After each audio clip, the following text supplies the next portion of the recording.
इंदौर में सर्वोच्च न्यायालय के आदेश के अनुसार नगरीय निकाय चुनाव को लेकर देवी अहिल्या विश्वविद्यालय के ऑडिटोरियम में आरक्षण पद्धति का कार्य संपन्न किया गया है। इस मौके पर जिला दंडाधिकारी मनीष सिंह द्वारा मीडिया से चर्चा कर सर्वोच्च न्यायालय द्वारा दिए निर्देश का पालन करना बताया गया है, जिसमें ओबीसी की 18 सीटें चयनित की गई हैं। दरअसल मध्य प्रदेश में नगरीय निकाय चुनाव को लेकर कई समय से टोलम टोली के चलते आखिरकार आरक्षण पद्धति शुरू हुई है। सर्वोच्च न्यायालय के आदेश अनुसार ये आरक्षण पद्धति अपनाते हुए इंदौर में देवी अहिल्या विश्वविद्यालय ऑडिटोरियम में जिला प्रशासन की देखरेख में संपन्न कराई गई।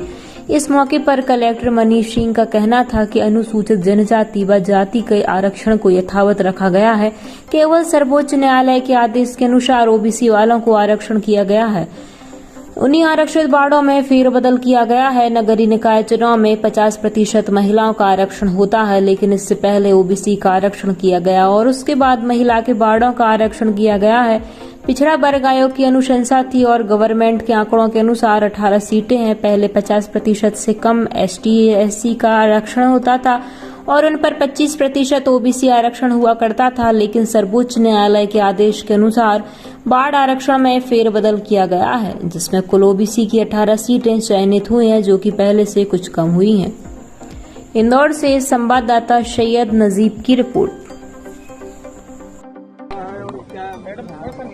नगरीय क्षेत्रों में आज SC अनुसूचित जाति जनजाति का पूर्व में जो आरक्षण हुआ था उसको यथावत रखने के निर्देश थे। केवल ओबीसी का वार्डों का जो आरक्षण हुआ है और ओबीसी के आरक्षण तरतम में जो आरक्षित वार्ड थे उसमें भी फेरबदल हुआ है, बट नेचुरल है। और दोनों ही में अनारक्षित वार्डों में और ओबीसी में महिलाओं का आरक्षण भी हुआ है। नगरीय निकायों में अधिकतम 50% तक 50% महिलाओं का आरक्षण होता है। तो पहले ओबीसी का हुआ, ओबीसी के बाद महिला का हुआ, फिर अनारक्षित में महिलाओं का आरक्षण हुआ। इस प्रकार से पूरी प्रक्रिया नगर निगम इंदौर के संबंध में संपन्न हुई है और 3 नगरीय निकाय भी हैं, नगर परिषद भी हैं, जिनका आरक्षण इसके बाद होगा।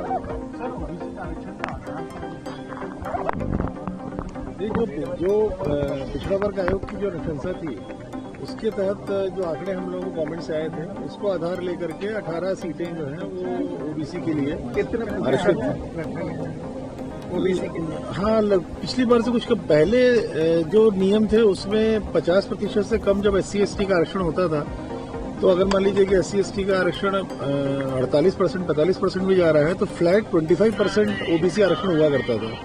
अभी माननीय सर्वोच्च न्यायालय के आदेश के बाद सर्वोच्च न्यायालय के जो आदेश हैं वो सर्वोपरि रहे। जो एक्ट और रूल्स में पिछड़ा वर्ग को लेकर निर्देश थे उस पर ओवरराइडिंग इफेक्ट था माननीय सर्वोच्च न्यायालय के आदेश का। तो जैसा न्यायालय ने आदेश दिया था उस तहत मैक्सिमम लिमिट 50% करते हुए जो भी प्रतिशत बची थी प्लस जो जनसंख्या थी, जनसंख्या के प्रतिशत के मान से अब ओबीसी का आरक्षण किया गया है। इंदौर नगर निगम में जनसंख्या के प्रतिशत के मान से हुआ है क्योंकि उसको क्रॉस नहीं कर सकते थे, इसलिए जनसंख्या का जो प्रतिशत था जो पिछड़ा वर्ग आयोग ने किया था उसके तहत जब हम लोगों ने देखा उसका तो उसको एक्सीड नहीं करते हुए 18 सीटें निकली थी। इसमें बढ़ गई सीटें कम हुई, कुछ सीटें कम हुई हैं। सर महिलाओं को कितने टोटल 50% मान लीजिए आप, मैक्सिमम 50% रहता है। 85 में से आप 50% निकाल लीजिए। सर सामान्य में चक्र बदल कर इस बार किया गया है। पिछली जो महिला सीट थी महिला के सीटों में चक्राणु कम मतलब रोस्टर लगाने के निर्देश थे जो नियमों में है और जो पिछली बार महिला थी उसको अलग करते हुए बचे हुए पे फिर किया था। सर एक आपत्ति दर्ज कराई गई है माननीय सर्वोच्च न्यायालय का जो आदेश है उस पे करने का 28 अत्यंत स्पष्ट है, वो उनको बतला दी गई है। सारे